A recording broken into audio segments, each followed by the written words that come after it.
Evening. Welcome to the show wherever you are. Today we're going to have a chat with Ambassador and author Sangeeta Bahadur.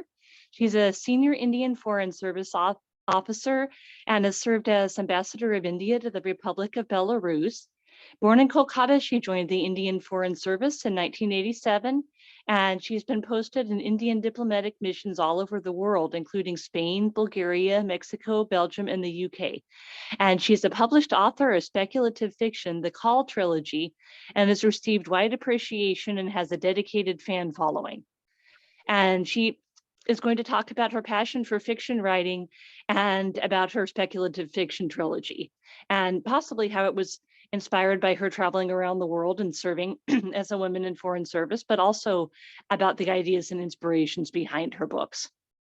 So everybody, please welcome Sangeeta Bahadur. Hi. Hello, hello. And before I forget, Cristina, I think whoever sent you my CV forgot to mention that I was not just ambassador to Belarus, but also High Commissioner to Malta. That's where I retired from. So 2 ambassadorships, not 1. Oh, wonderful. Congratulations. Thanks for letting us know about that. So I, as a book publicist and a writer myself, I am very excited and honored to meet you and talk with you about your writing. I am also a huge fan of speculative fiction, particularly Lord of the Rings. And so I'm glad to meet and talk with somebody else who has written an epic. So if you'd like to introduce your books, that would be fantastic. Please go ahead. Well, okay. As you said, it's called the Call trilogy, but actually it's a trilogy in 4 parts. Because as I was telling you earlier, the 3rd book turned out to be so big that I had to break it up into 2. So rather than calling it a quadrilogy, I still call it a trilogy, but in 4 parts. So it's like, how do I explain it? It's a superhero action adventure epic thriller, but at the same time, it is, it sort of draws into itself concepts, notions, and ideas from Indian spiritual traditions. There are many of them because, you know, since in India, we do not have a religion of the book as such. So all traditions are welcome into the basic Indian traditions. So all these spiritual traditions I've drawn upon. I have borrowed ideas and concepts from Indian philosophy, our cultural heritage, our civilizational heritage.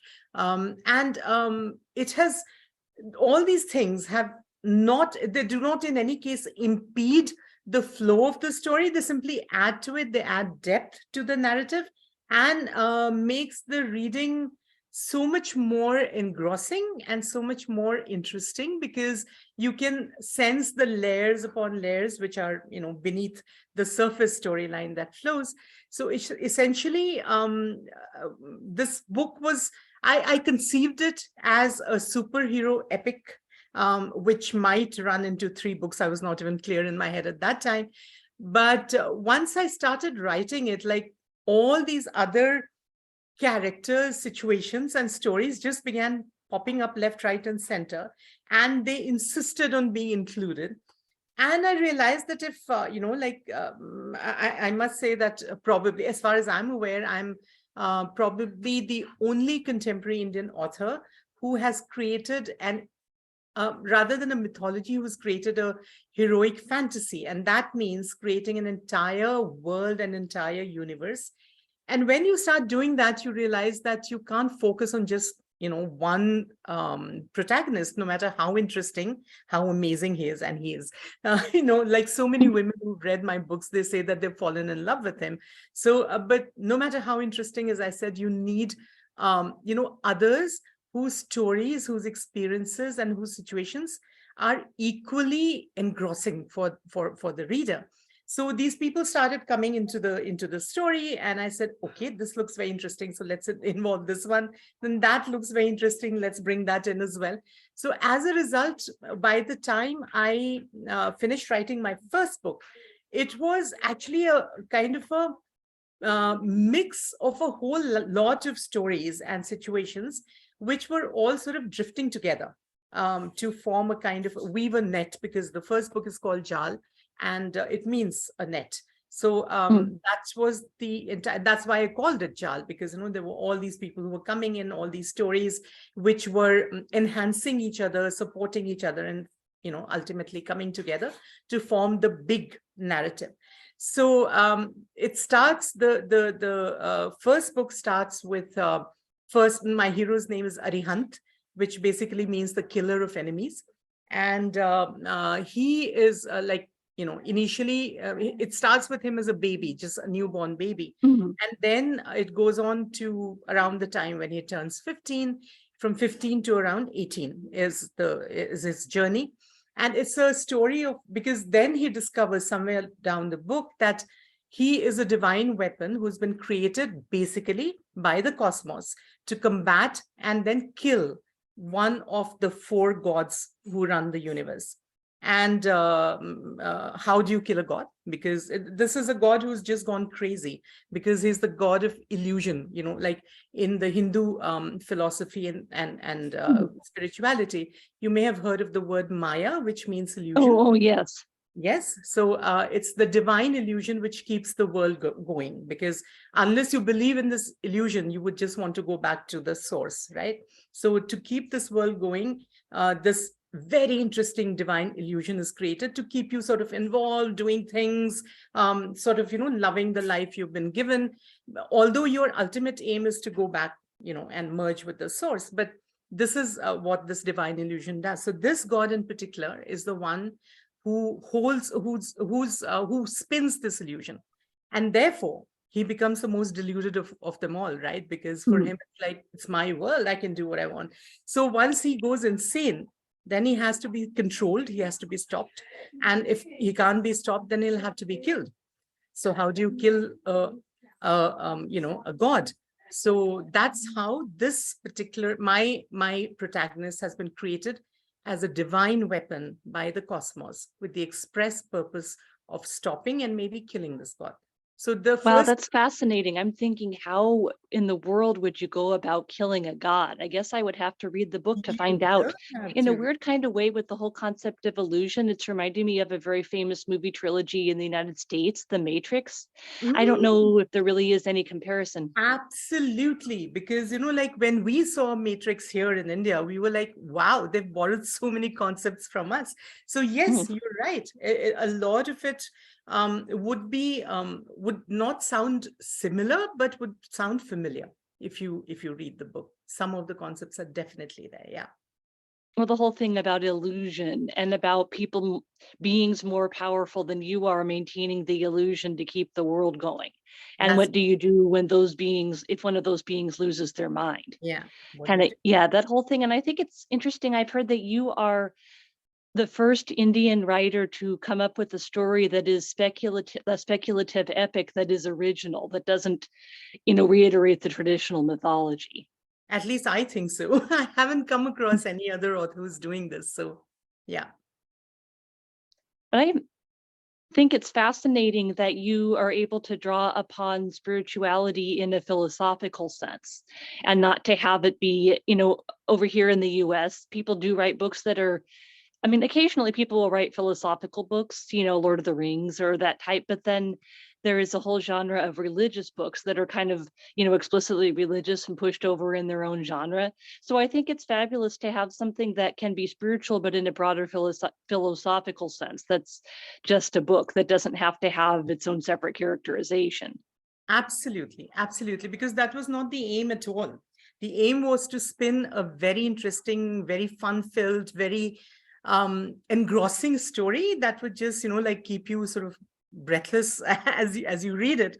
But at the same time, using the structure of the story to introduce the writer to what spirituality is all about from the Indian perspective, and the various traditions of spirituality that we have, and various concepts from our philosophy, as I said. So this is something unique that I think I have managed to achieve. I'm not flattering myself, but it really is, because I have read many other Indian authors, as I said, like who are writing books based on characters and stories taken from our extant mythology.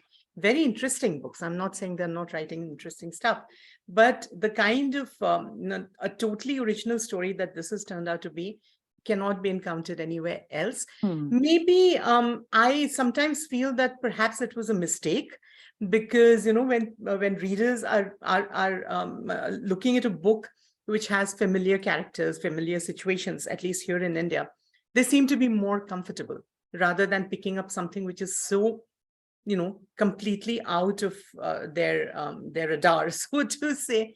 So sometimes I I can feel see that, although I enjoy picking up books that are completely different just to see what would happen. Like, exactly. whoa, this is a book from, I remember reading Mexican Gothic and thinking this is completely different from anything I've read before. I don't Yes, read horror, yes. and I haven't read so many books about this tradition, so it just would be fascinating. Absolutely. So unless you are of the, more adventurous kind, which a lot of people thankfully are, but, also a lot of people have told me, like you should have maybe at least included some some characters from our pantheon, some familiar, like characters from the mythology. But that was not my aim at all, because so many other people are working on that area. So my thing was, basically, as I said, to give a rip-roaring adventure story infused with philosophy and spirituality of a very uniquely Indian brand and flavor, so which I think I've achieved. Okay. Yeah, that's great. And that's fabulous. And I think it's great that your book is, fast paced and readable, and that it's an adventure, and that it's fun as well as being, deep and thoughtful. Yeah. Because you've got to get people turning the pages. So that's cool. So how did you write suspense? How do you come up with enough ideas and enough fast plots and twists and turns to be able to write in that genre? Well, I must say, this is, about the muses. I think they were very much with me when I was Hmm. writing this, Oh, because, very, with so many stories and characters running simultaneously, it really is tough to do this on your own. I am just grateful that whatever powers, whatever inspirations were, and I think it is divine grace. I mean, I seriously believe that, because without that, a book like this could not have been written. I mean, when I now read those books, I'm like, whoa, how did I think of that?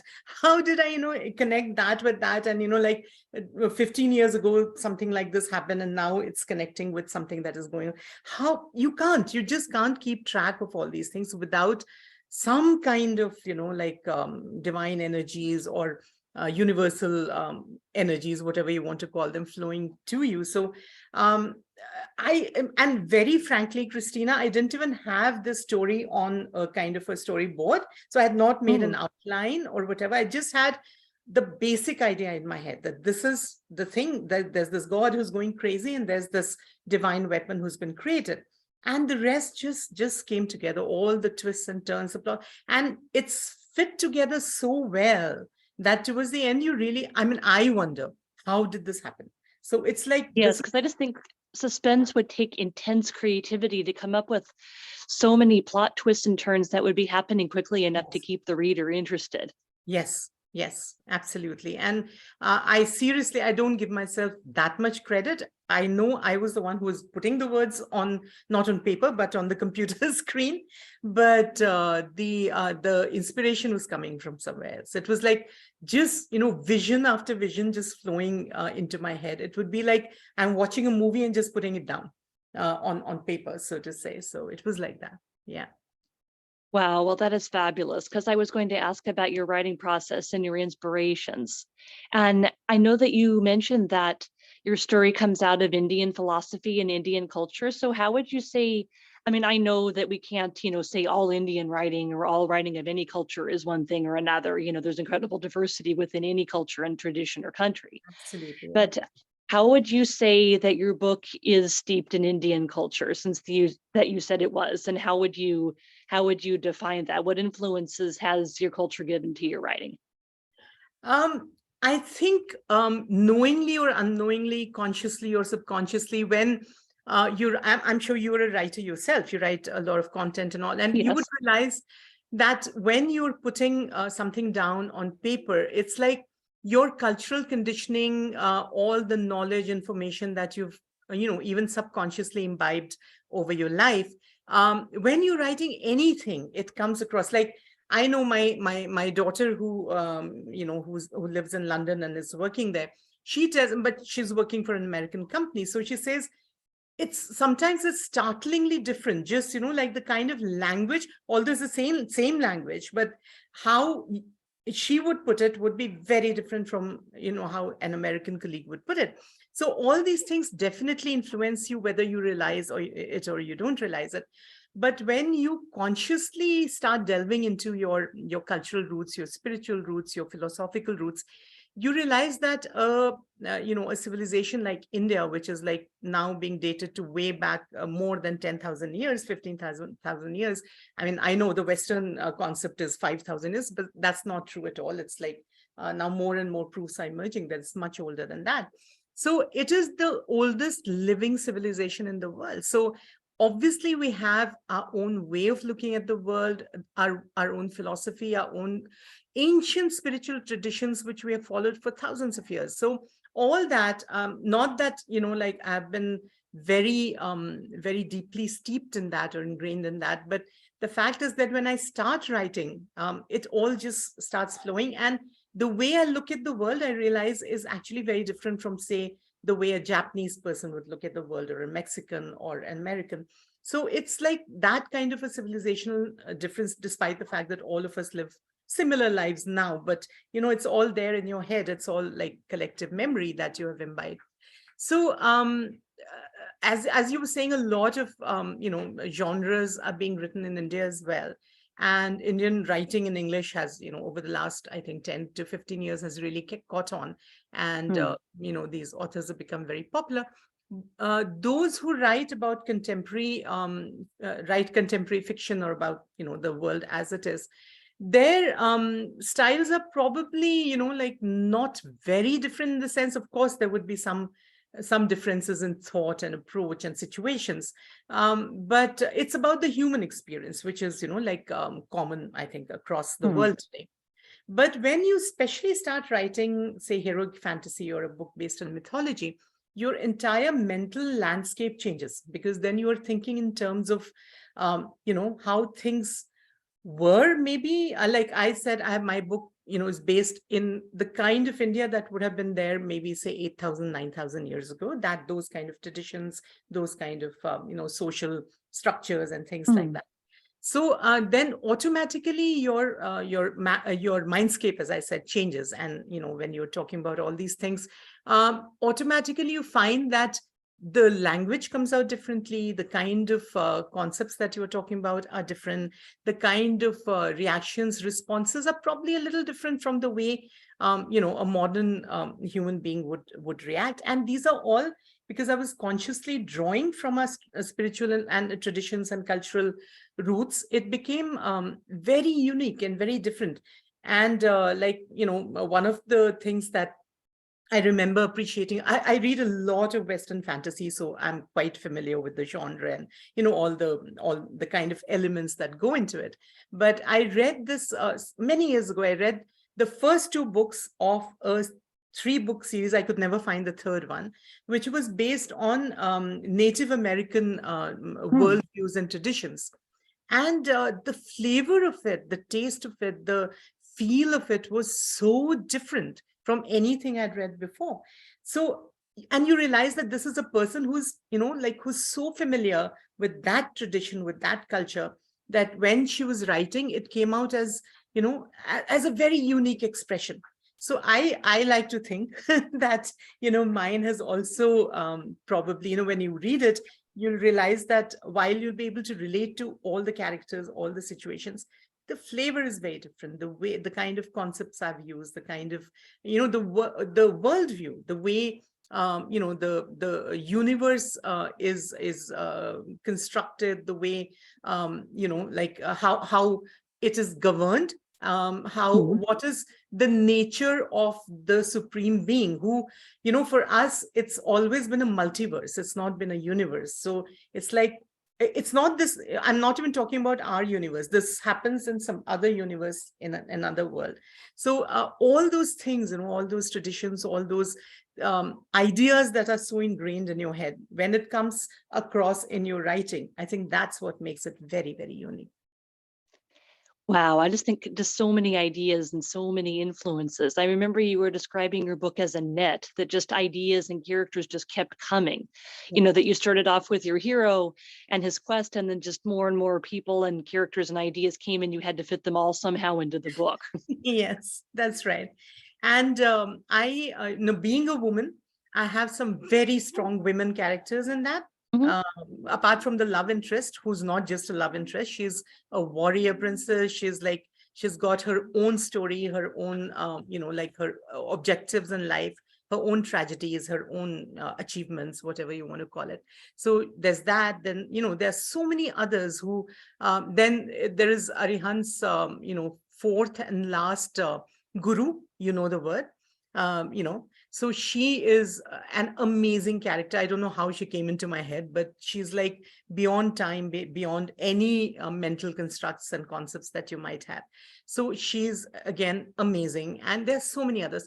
So apart from the male characters, and my daughter was very upset with me that, the main protagonist was a man and not a woman. Mhm.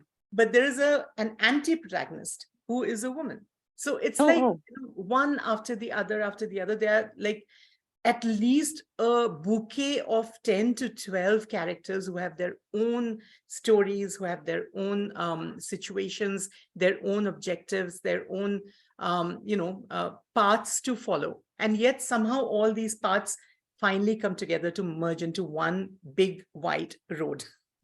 So oh, okay, yes. And I was going to ask about your writing process and your inspirations, if having traveled to different parts of the world and being exposed to different cultures and philosophies and ways of life had influenced your writing. yeah. Definitely, because, like I'm a gypsy at heart, and I've really enjoyed, living all over the world. Even, before I joined the service, since my father was in government, we shifted cities every 3 years. So even in India, there is no place I can say I belong to, So I've always been this rootless person, and I don't mind it. I quite enjoy it. So after joining the foreign service, then it was not India, it was around the world, and I really enjoyed that. So wherever I went, I realized that if you just look beneath the surface, there are so many ideas, thoughts, traditions, ways of looking at the world, which are unique to that country, to that culture.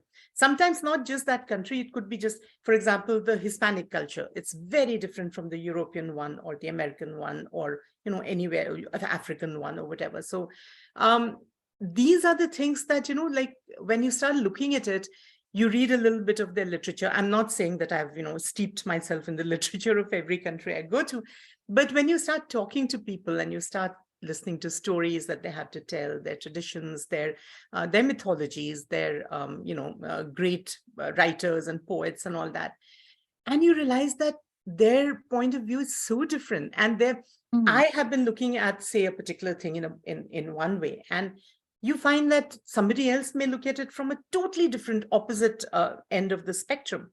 And you realize it's not wrong, it's just different. And so when you start, like looking at all these different influences, and you start trying to say, like in this trilogy, I've used a lot of civilizational heritages from other parts of the world. For example, the Vikings make an appearance in a very different way. Then there are people like the Maori, for example, or people from Mauritius, or people from some of the European old tribes and things. So whatever I've heard, whatever I've imbibed, whatever I've experienced, it's all somehow unconsciously woven into the story, creating characters which are not, like you cannot identify as them as being from the Indian ethos, but they're from another ethos. They think differently, they behave differently, and it's just different. It's not wrong. So, like that's how that has helped traveling around. Yes, well, that sounds fascinating. Yes, I would have to read the book. You So do you must, think that please. Yeah. Yes, definitely would love to read your book. And in keeping with what your daughter said, do you think that you would ever write another book or another series with a female protagonist? I have not a series. My new book, which is coming out hopefully next year, has been pending publication because of COVID and all these issues that we're having. It's this time it's not pure heroic fantasy. It's like a historical fantasy. So the period I've chosen and some of the characters are real. This is based in, say, around 500 BC, around that time in India, with based in a very large kingdom where certain things happen. But I've just taken the very basics of that and then woven a very different kind of a fantasy around it. So it's a historical fantasy, whatever the elements of the erotica as well in that. So and the main the story is focused around a woman. So there is a very strong male character as well. This time I've gone with two people, basically two people, a man and a woman, who Mhm. through whom the entire experience is given to the reader. So yeah, in that sense, and I really enjoyed writing that, because not that I didn't enjoy writing the others, because whenever you're speaking of any character, I mean, you sort of just fall into the well of their personality. So in this case, because there were only two, and she is the leading one. I mean, she is the one who takes actions and he responds. You see what I mean? So that way it's been, like very interesting again. Oh, okay. Yes, that is fascinating. I was just wondering if you would ever go that direction, because Yes, yes, that's what people have explained to me about a character who has agency, that it's not necessarily a character who is wealthy or powerful, but a character who makes choices yes, rather than simply responding or coping to the world around them, a character who comes up with original ideas and takes action. that's right. That's Whether they're successful or not, or whether they have a lot of political or, you know, whether they're really all strong out. or intelligent, just that they are choosing to take action, Yeah, yeah, that they're not simply a victim of circumstances. I've been told that absolutely. that is what makes a strong character of any gender. Absolutely, absolutely. That's what a protagonist is, in my view. I mean, I'm sure there are people who write about these dysfunctional characters and weave a story.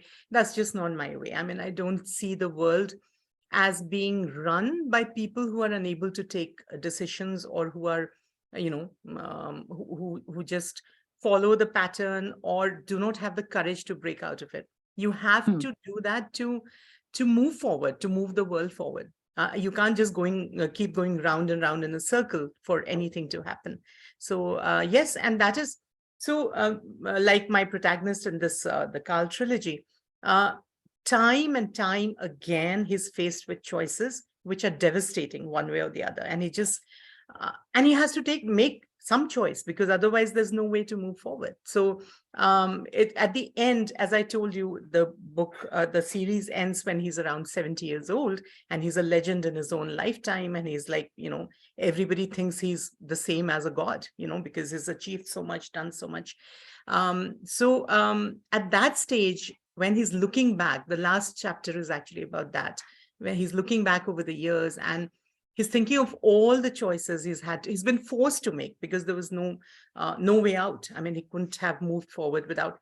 Some of them have been, good for him. Some of them have devastated him in so many ways, devastated people he loved in so many ways. He's had to make sacrifices. He's had to, in many ways, sacrifice himself, what he started out as being, from there to that, so it's like a constant series of choices. So yes, you're Mm. absolutely right. If you want to create a strong protagonist who would stay in people's memories, this is what they have to do. You can't just be an ordinary person and do ordinary things, and refuse to sort of step out of your comfort zone, and then you're just an ordinary person, right? You are not a protagonist.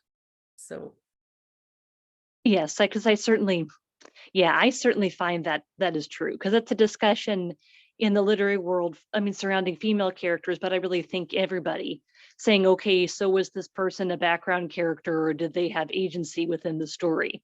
And so people are talking about people and they're like, okay, so we need to set up systems in which people can exercise agency over their own lives, whether marginalized people or anybody, that's something, like, oh, people need food, people need shelter, yes, but we also need a chance to be able to exercise agency over our own lives, to be fully human. Yeah. Yeah. I totally agree with that. Yeah, so I certainly think, that's a very good concept. Yeah. So let's see. So do you have any other books that you're working on in the future, or is this sort of your grand project? No, as I said, my standalone new book is hopefully coming out next year. And Oh, yes. yes, so that's about, as I said, so it's sort of explores the mythical beginnings, I would say, not the actual historical ones, but the mythical beginnings as I see of this tradition, Indian tradition called the Devdasi. I don't know if you've heard of it. So these were I've heard basically, of the word, but please do educate me more. okay. So a Devdasi in the Indian tradition was a woman who, as a young girl, was dedicated to the gods, to sometimes very often to one particular god. And she was supposed to, like, live in the temple, serve the god, dance for the god, because, to please them. And, and she was, in a true sense, to begin with, a real free spirit, because there were no social restrictions for her. She could do what she wanted. She could take on a lover if she wanted. She could kick out somebody if she wanted. She could basically live the kind of life that was not probably permitted within a, a structured social system. So these were women who were like way beyond. So it started as that, and some of them were like just amazing, amazing women who could, because of the out of the box life they lived, their thought process and their reactions and responses also became out of the box. So these were very elite, very, and very highly respected women, despite their very liberal lifestyle. So this was a tradition that, went on, that came into being, I think, maybe towards the towards maybe 3rd or 4th century AD. Oh, fascinating. So how many of these women were there? There were many, because, very often devout families would, something very similar to something similar to, like in Europe, the second son or whatever would sometimes be just dedicated to the priesthood, right? So sometimes it began like that. Maybe they had a vow or they wanted to please the gods or whatever. So they would, give their daughter into the service of the gods, because women in many ways were supposed to be spiritually higher than men in our tradition. So they were the ones who could, who could actually serve the gods. So actually, as I said, it started maybe around the 2nd or 3rd century AD. But I have placed this mythical beginning in 500 BC. So that's like 500, 600 years before Christ. And it's the story about this king who is very what should I say, against women. In that, he's very he's got very, very strict views about everything in life, including sexuality, including, how people should behave, what they should do. And he realizes, he doesn't realize, but actually his entire kingdom starts suffering because of that. The productivity goes down, the abundance goes down, and people, it's just, and he can't figure out what he's doing wrong. So that is when this woman comes into his life, and he marries her, and then discovers that she's, like she's something else altogether. I mean, she's just got her own ideas about everything. She's very, very different from what he had hoped and expected that his queen would be. And she just, but the crazier thing she does, the more the kingdom's welfare improves. So, so it's like, and at the end, he has a lot of realizations about himself, about the world, about the natural abundance, the natural, the laws of nature, etc., etc. And, and so that's how the story progresses. And it's, again, very, as I said, I've based it on actual historical events and then woven these things around that. So it's, again, fascinating. Yes, it sounds like a very, I think so. I'm very happy with the book. Empowering book and very grounded in history and fascinating. I will have to look up the Devadasi tradition now. Yes, do that. But do remember, as I said, this is the mythological beginning, not the historical one. So it's my Well, concept yes, of how it would have become, So I know you write speculative fiction. yes, yes, absolutely. Okay, well, that's fascinating. And it was fabulous and wonderful to meet you. And I wish you all the best with your continued writing and with your You. foreign service work and with everything that you do and that you are and that you bring to the world. Thank you, Christina. It's been amazing talking to you, and I hope that we'll be able to catch up later because I'm very fascinated to know what you do and how you work. So, it would be very nice to figure out a little more and to see if we can, maybe do something together. Okay, yes, that would be wonderful. I look forward to that. And I'm just thankful to have learned about your different projects today, about your books. Thank you. Thank you. All right, thank you.